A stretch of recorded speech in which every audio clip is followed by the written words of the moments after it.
Sophia will recount how I took control of my life and put a stop to my husband Xander's destructive influence. For privacy reasons, I'll be using pseudonyms. As a prominent lawyer in my state, anonymity is crucial for various reasons. Let's not delve into the intricacies of my and Xander's love story. We fell in love, got married, and eventually divorced. The love, it seemed, wasn't reciprocal, as Xander cheated on me. The signs were apparent: avoidance, excessive time outside, and frequent business trips, though I wasn't involved in his sizable business. Despite my success as a lawyer, Xander considered me a failure due to earning less than him. One day, during another one of his supposed business trips, I decided to investigate. I discovered a secret Facebook account on his old laptop, confirming my suspicions. He was cheating with a beautiful woman, someone he found more attractive than me, often criticizing my appearance. Heartbroken and angered, I confronted him immediately. "Sandra, are you cheating on me?" "I have proof," I declared. Xander callously responded, "Sophia, you're just not that interesting anymore. You're always engrossed in pointless cases, neglecting me. Besides, you're not a supermodel who can captivate me with looks alone." Confused, I retorted, "What are you talking about, Xander? I have a demanding job, and you knew that when we got married. I haven't neglected you. It's you who stopped coming home and refused to communicate." And that's how I discovered Xander's affair when I finally decided to confront him.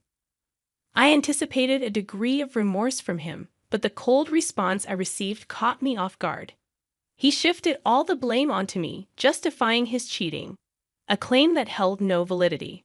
Refusing to be falsely accused, I pointed out the flaws in his accusations. Instead of defending his position, he turned cold once more and nonchalantly revealed that he was relieved I had discovered his affair. In a chilling tone, Xander declared, "Good that you found out, Sophia. I no longer have to hide my beautiful girlfriend. She and I will have a perfect life together after I divorce your useless self. Finally, I will marry someone who's worthy of me and my name." His words hit me like a ton of bricks, sending a cold shiver down my spine. As he spoke of divorce, he not only insulted me but also asserted that I was not good enough for him. Accusing me of being a bad wife, he showed no remorse for his affair and even boasted about how a mistress would make a better spouse. Tears streamed down my face as he demeaned me, proclaiming his affair with pride. This was the man I had loved for over a decade, and his words left me shattered. Through my tears, I asked, "How could you say that, Xander? All these years, I've been beside you through thick and thin, honoring my vows and valuing you above all else." His callous response cut deep, dismissing my worth. "Well, Sophia, it doesn't matter anymore. You're just not right for me. I'm now a proud business owner, and a woman with average looks and a pretentious law degree won't do me any good." Feeling utterly demeaned, I protested. "How could you, Xander? I'm a capable woman, even if I don't fit your narrow definition of beauty. I've been a good wife to you, and now you're contemplating divorce." Correcting me, he stated coldly, "I'm not contemplating divorce, Sophia. I've already decided to divorce you. I'm done. I don't want to be with you anymore. I will file soon and have already hired a great lawyer. You better move out before I come home. I don't want to see your ugly face anymore." A few hours after Xander hung up on me, he sent the divorce papers through a friend who looked at me sympathetically. I numbly accepted the papers, shut the door, and cried miserably, letting the reality of my wasted years with a horrible man sink in. However, I decided I wouldn't let this break me. I was a strong woman who would take control of her life and teach Xander a lesson. When Xander's friend delivered the papers, he mentioned that Xander had talked about drawing out the divorce. Initially puzzled, it dawned on me that we had a prenup. Xander had insisted that I was entitled to half of his business if he cheated, something I had overlooked in my emotional turmoil. It made sense why Xander wanted to prolong the divorce. He hoped I would give up my rightful share. Determined not to let go of what was rightfully mine, I immediately called his lawyer and set up an appointment. Within 2 days, I moved out of Xander's house and into my childhood home, which was in my name. I texted Xander that I had already moved my belongings, asserting, I took my ugly face and body out of your Dan house. Good that you've come to your senses and not making a fuss. Xander responded, boasting about his lawyer's reputation. But I calmly warned him, I won't give you my business, that's for sure. For now, you will stay away from me. Determined to uphold the prenup, I was ready to face whatever challenges lay ahead. I don't want to talk to you. You can only speak to me through my lawyers now, and I expect you to empty my house. Xander's words ignited a surge of boiling rage within me. It's astonishing how anger and hatred can fuel one's determination when faced with such utter contempt. My mind cleared, and I couldn't help but almost laugh at Xander's ignorance. He had no clue who he was up against. Doubtful that his lawyer, Jake, knew either, I arranged a meeting with him at a cafe. Upon seeing me, Jake began to visibly tremble, only calming down upon recognizing me. He seemed confident, but not enough. Jake was a decent lawyer, but he hadn't anticipated facing off against someone like me. Xander never considered me influential, so Jake was utterly unprepared for our encounter. Jake appeared nervous and his hands shook, but I refrained from further intimidation. He wasn't to blame for my predicament. Hello, Jake. Nice to see you here, I greeted, noticing his surprise. If you have any doubts, let me clear them for you. Yes, I am the wife. Ma'am, I'm so sorry. I wasn't expecting you to show up. Jake stammered, flustered by my presence. The surnames don't match because I got married after I received my law degree. I used my maiden name for official purposes, I explained. Ah, I see, Jake muttered, visibly uncomfortable. So, I'm guessing you want to drag out this case. That's what my client has told me. Your client has been misleading you, Jake. He's the one who wants to prolong this case.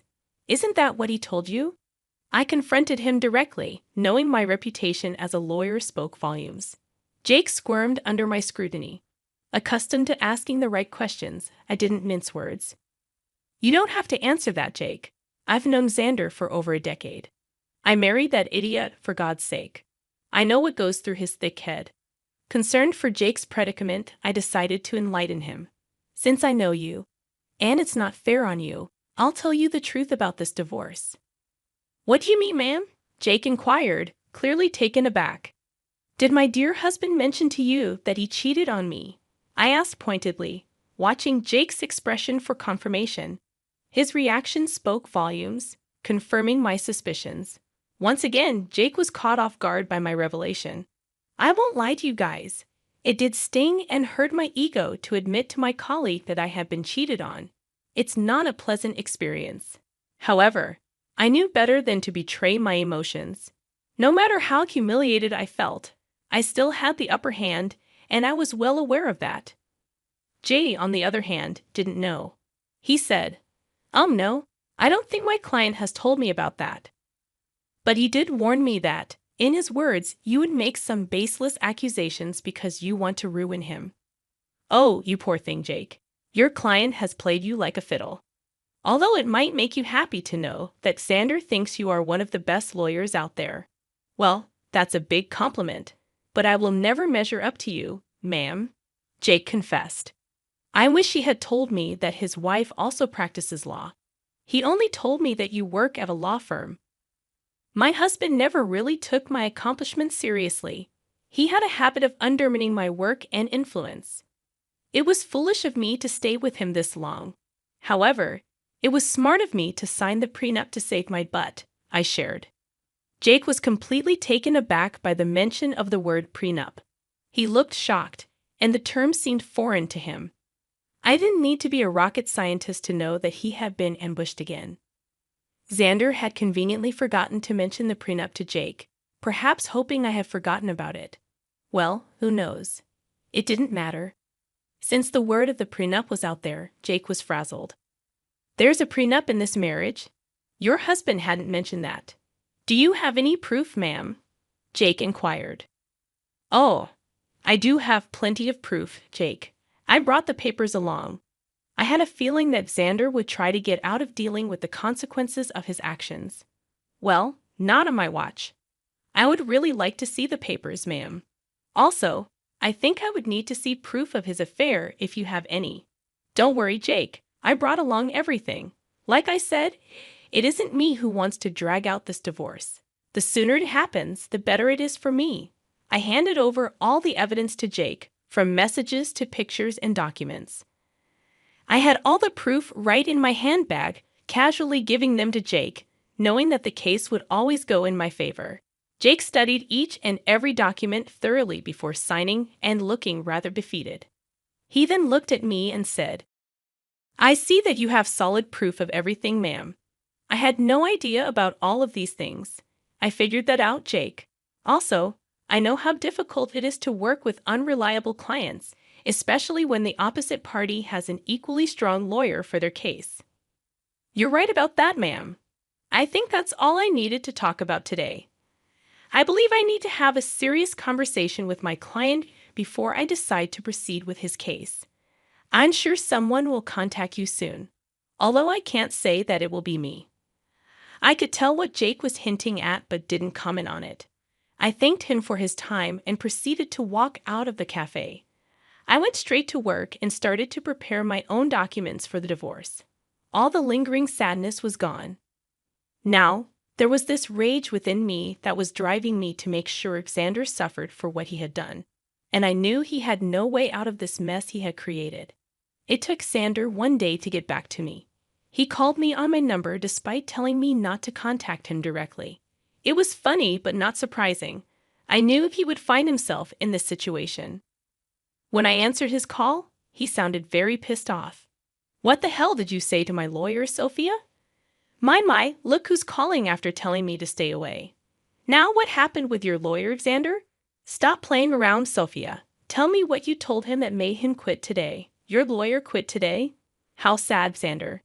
I guess you should have been upfront about your situation and who they would be fighting against.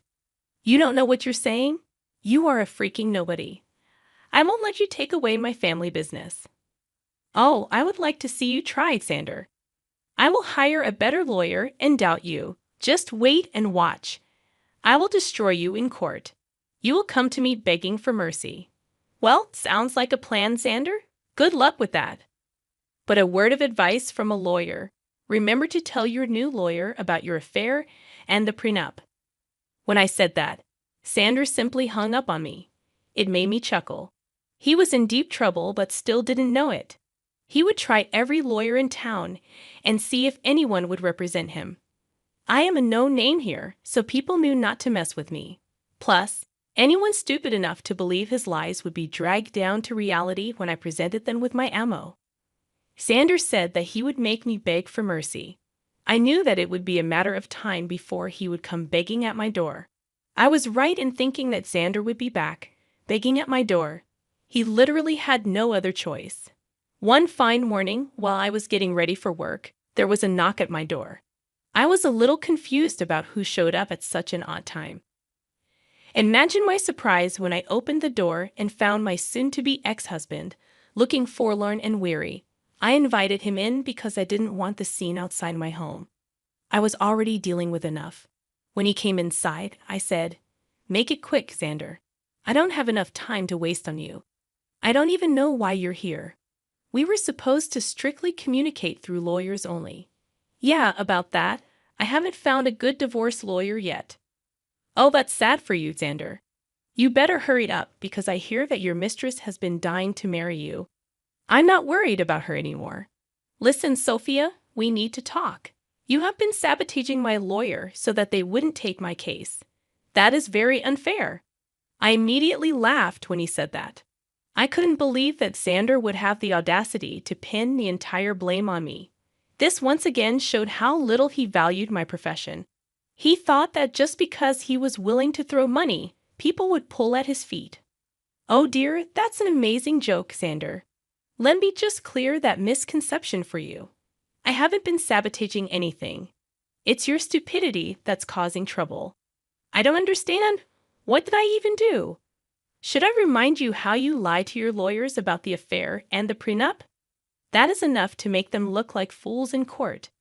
Do you think lawyers would jump at representing unreliable clients like you? Besides, I will admit that my name will make a lot of people walk away. You may consider me to be useless, but I actually do have a good name in this profession. Yes, I know that now, Sophia. I've tried being open with lawyers too, but none of them are willing to help me. That's what happens when you try to go against an ironclad prenup. You really should have thought your affair through, Xander. Not that it matters now. The damage is done. No sane lawyer would fight for your cause. You'll be giving me half of your business. Xander's facial expression said it all. He didn't want to lose his business. I mean, that's why he tried to pick a good lawyer and drag out the divorce. He wanted to keep me hanging long enough until I would snap and just leave him alone without demanding half of his company. After a few days, it became clear to him that no one would take his side. Hell, he was even finding it hard to find any lawyer who would go against me. So, he did what he thought was his last resort. He started to cry and beg. Sophia, you know how much this business means to me. Please don't do this. You can take everything else, but please don't ask to split the business. Why not, Xander? You were the one who put in the clause of splitting the business in case you cheated. You think I will give up my rights that easily? I deserve it after the betrayal you threw in my face. It was all a mistake, Sophia. Believe me. I have actually put my relationship on hold because I know what a big mistake it was. Maybe, just maybe, we can give this marriage a try. I can say for sure that this hurdle will only make us stronger. Xander's words made me laugh out loud again. The audacity of this man was unmatched by anyone I knew. I really didn't know what to say. He was actually asking to get back together, as if I would be stupid enough to do that. I did know that he had put a pause on his relationship with his mistress.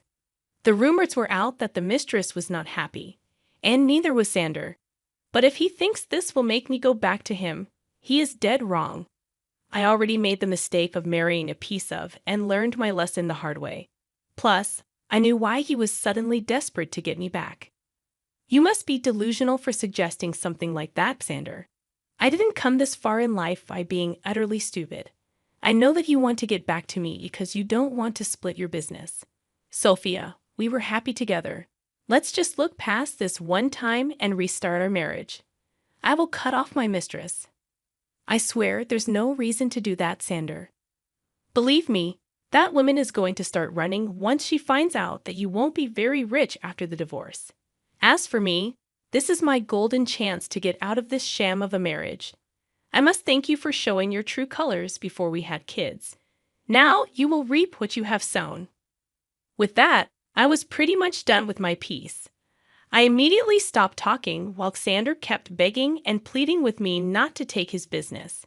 It was a rather pathetic scene, but it didn't move me at all.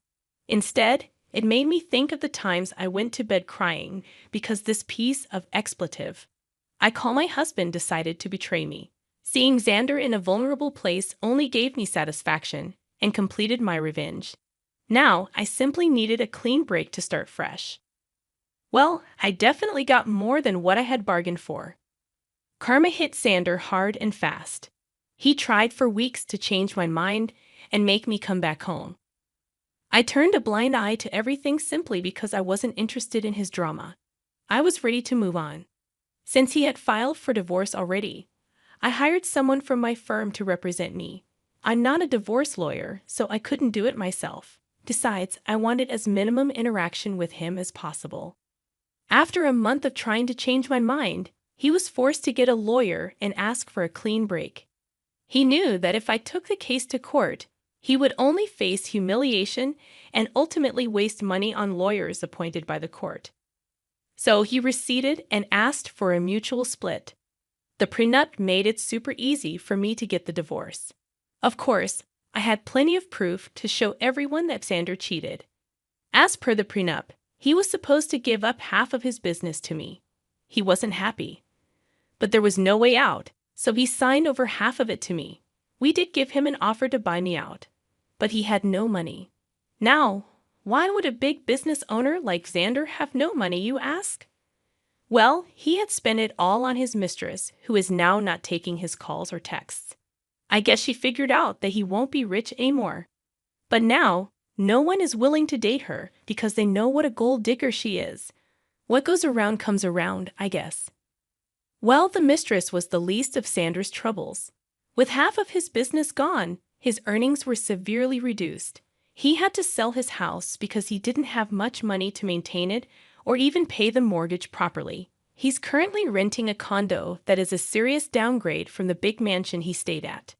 He did try to get back with me again in the hopes of regaining full control of his business. Well, safe to say that is never happening. He now either has to continue the way it is or manage to save enough money to buy me out. If you want to know about me, I'm actually doing pretty well. I have appointed someone to take care of my share of Sanders' business, and so far, things have been amazing. I ended up upgrading my lifestyle by buying a new mansion due to my combined income from law practice and business. Things are going well.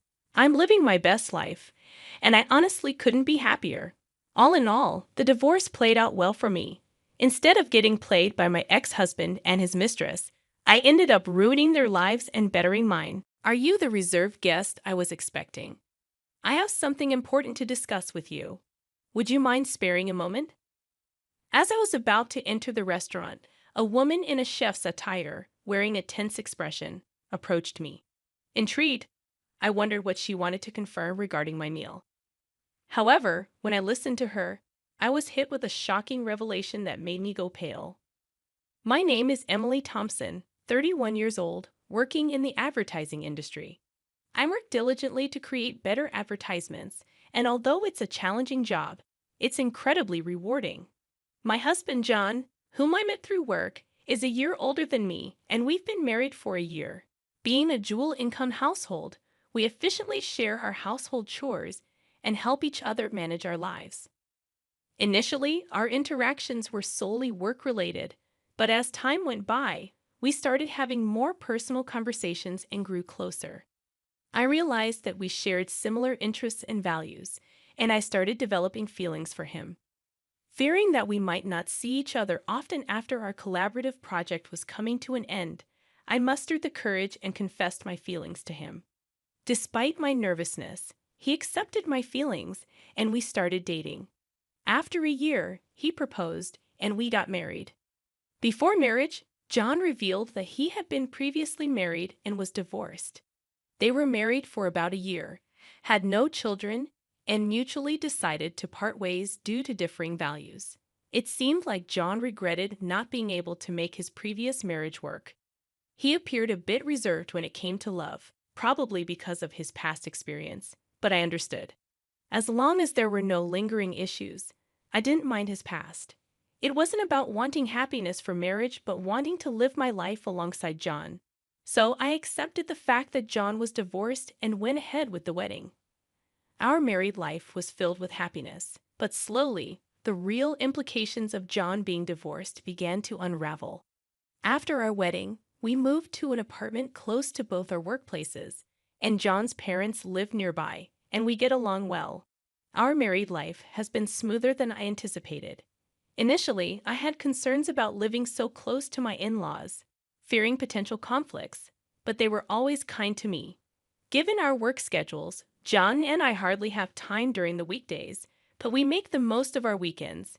Living with my husband, due to both of us working, we don't get much leisure time together on weekdays, except for brief conversations at dinner.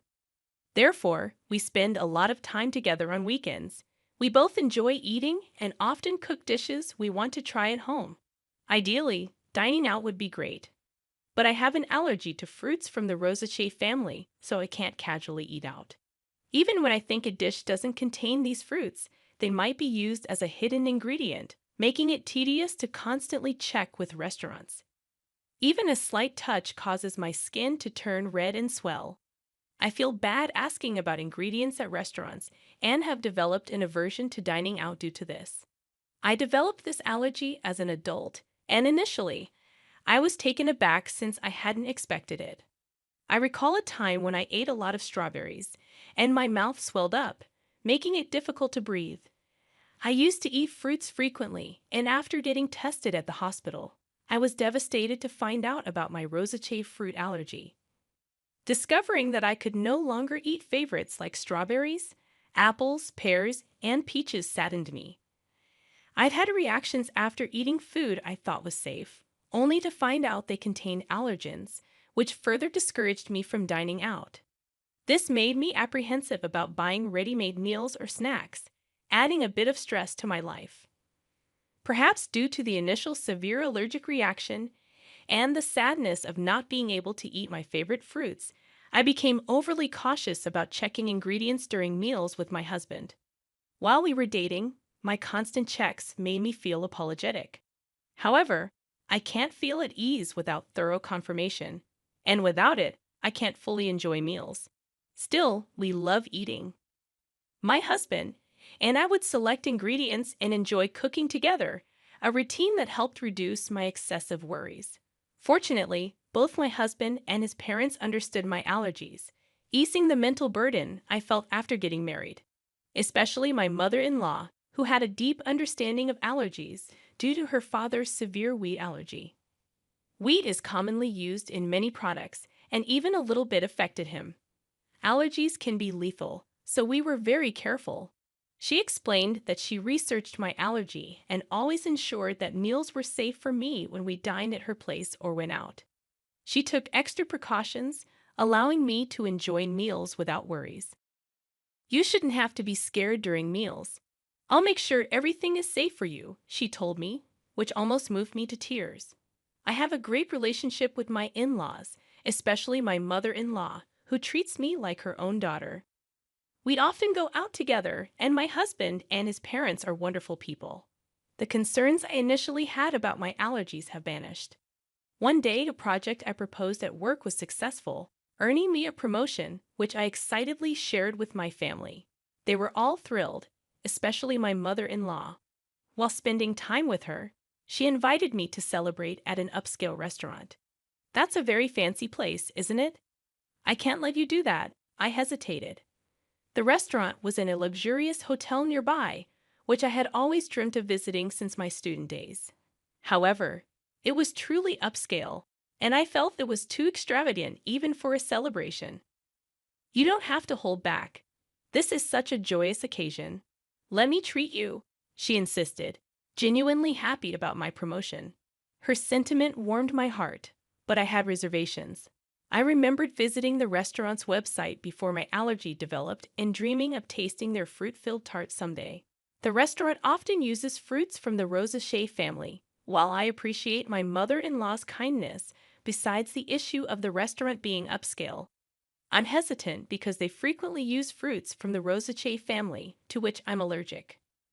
Whenever I dined out with my mother-in-law in the past, we informed the restaurant of my allergy beforehand. But each time I felt guilty asking them to accommodate my dietary restrictions. So, we often chose restaurants that seldom use my allergenic foods. I worry that even if we inform this restaurant about my allergy, it might inconvenience them due to their frequent use of fruits. Of course, dishes without these fruits are safe for me, and I'm tempted to try them. However, considering the kitchen likely processes these fruits as well, the risk scares me. In the end, I decided to decline the offer because of my concerns about an allergic reaction. Still, my mother-in-law was keen on the idea. I'll inform them about the allergy when I make the reservation. Don't worry. I also have a connection there, so they'll take good care of us. I was surprised to hear that she had connection to the restaurant, given that neither she nor my husband had ever mentioned it. However, I assumed it wasn't something she boasted about. Considering my mother-in-law's enthusiasm and my genuine interest in the restaurant's cuisine, we decided to have lunch there together. Given that it was a suggestion from my mother-in-law, who had always been considerate of my allergies, I felt relieved, thinking there was nothing for me to worry about. When I told my husband about this, he was surprised to hear that his mother had connections at the restaurant. He'd also mentioned that the restaurant sometimes serves fruit, and he appreciated their consideration for allergies. When I shared with my husband that my mother-in-law had informed the restaurant about my allergies during the reservation, and that they would take precautions, he seemed relieved. It's a celebration of your promotion, right? Make sure to enjoy yourself, he said with a laugh. Initially, I declined because of my allergies, but I had always admired the restaurant, so I was excited about dining there on the day I had been eagerly waiting for. Since it was a weekday, I took a half day off after finishing my morning work. I planned to head straight to the restaurant. Being a high-end place, I chose a more formal outfit than usual and paid extra attention to my appearance. When going to work, colleagues noticed my attire and asked about my plans. When I told them about the meal, they wished me a good time before I left the office excitedly. As I entered the hotel entrance, my mother-in-law was already there. The two of us headed to the restaurant on the first floor, and since we had a reservation, we were immediately escorted to our table. Our reservation was for 1 p.m., but due to the busy lunchtime, we were informed that the serving might be a bit delayed. Understanding the popularity of the high-end restaurant, I decided to order just drinks for the time being and wait patiently. Having already finished work and being encouraged by my mother-in-law, I ordered champagne. We enjoyed our conversation while waiting for our meal. Though I've had champagne before, the one I had that day tasted the best. Feeling the effects of the alcohol and the anticipation of dining at a restaurant I had longed for, I was in high spirits. From the dishes at the neighboring tables, I could tell the food looked delicious, and I eagerly awaited our meal. Suddenly, my phone rang from inside my bag. Realizing I hadn't turned it off during my meal with my mother-in-law, I tried to shut it off. Seeing the incoming call was from work, I sobered up immediately, worried that there might be a problem. I excused myself from my mother-in-law and stepped out of the restaurant to take the call, ensuring no one was around in case of sensitive information. The call was regarding a document I had submitted earlier that day. My colleague urgently needed clarification. Relieved that it wasn't because of an error on my part, I answered their questions and wrapped up the call in about 5 minutes. As I was about to turn off my phone to go back and enjoy my meal, an unfamiliar woman approached me. "Excuse me, you're the customer who made a reservation for today's meal at the restaurant, right?" The woman was dressed as a chef, presumably from the restaurant's kitchen. She looked rushed and a bit out of breath with a concerned expression. I wondered why she would come out during such a busy time. I was puzzled, but when she said she needed to confirm something, I answered her questions. Her face went pale, and she urgently told me to leave the hotel immediately. "It's dangerous to go back to the restaurant now. Please leave the hotel and ensure your safety immediately." Suspicious of the woman's intense demeanor, I asked for clarification. Once I grasped the situation, I felt the blood drain from my face. I quickly hopped into a taxi waiting in front of the hotel and headed home. That evening, my mother-in-law called. When I picked up, she was furious about me leaving her at the hotel and returning home without saying anything, causing embarrassment. Since she had reserved a special course, you had everything set up to celebrate, and you just leave without a word. Don't you know basic manners? What kind of upbringing did you have? She was angry in a way I had never seen from my mother-in-law before, and she started to berate me. I had always thought of my mother-in-law as a kind and gentle person, but there was no trace of that now. I believed that the kind mother-in-law I had known would be upset if I left without saying anything, but would also be concerned about whether something had happened to me. However, she was furiously yelling with such intensity that I began to believe the rumors about her were true. As I remained silent, she continued to berate me further, complaining even about my parents and how they raised me. "You've been silent this whole time. Don't you realize you've done something wrong? You're not fit to be my son's wife." After a long tirade, she finally seemed to calm down a bit. I then quietly posed a question to her. "You told me that you informed the restaurant about my allergies when you made the reservation today, and I could relax, right? But the restaurant wasn't aware of my allergies. So what happened? In fact, the meal today had ingredients that I was allergic to, not only in the dessert but also in the main courses. The allergenic ingredients were used in marinades and sauces, which weren't apparent from just looking." The woman who approached me earlier had taken the reservation call from my mother-in-law, and she said that no mention of my allergies had been made. However, she noticed the allergy badge on my bag and came to check just in case. Being the chef responsible for our meal that day, she immediately noticed the inclusion of the allergenic ingredients. If she hadn't informed me, I would have unknowingly consumed the food with allergens, which would have resulted in a severe allergic reaction. Initially, I doubted that my mother-in-law would purposely make me consume allergens, but considering the woman took time out of her busy schedule to inform me, I quickly believed her. Furthermore, this woman knew about my mother-in-law's true nature, and she deduced my situation, advising me to leave immediately and ensure I went somewhere my mother-in-law would follow. The reason she knew my mother-in-law was that she was my husband's ex-wife, now working under her maiden name, Kate Young. Seeing me with my mother-in-law, she realized I was the new wife and decided to help me out. She assumed I was the new wife because she believed that my mother-in-law wouldn't have female friends, especially someone of a similar age, after getting married to my husband. The ex-wife lived with his parents and was subjected to significant mistreatment by my mother-in-law before they married. She, like me, thought the mother-in-law was gentle and kind, which left her quite baffled once they started living together. When my husband or father-in-law wasn't around, the ex-wife faced continuous criticism for her housework and was always subjected to snide remarks. Being a full-time housewife, she had no escape despite her culinary skills, honed from attending a professional cooking school. The mother-in-law still found faults with her dishes, even discarding them at times. She considered discussing this with her husband. But the mother-in-law was adept at concealing her true nature, especially around him. Feeling her complaints would fall on deaf ears, the ex-wife aimed to gather evidence. However, as she had recently become a full-time housewife, she lacked funds and was almost constantly under the watchful eye of the mother-in-law. Unable to gather proof and without anyone to confide in, she felt trapped in this life, so she fled in the form of a divorce. Despite never having worked before, she utilized her culinary license to seek employment and was lucky to land a job at the restaurant. She worked diligently, and over time, the memories of her mistreatment faded, and she began to enjoy her work.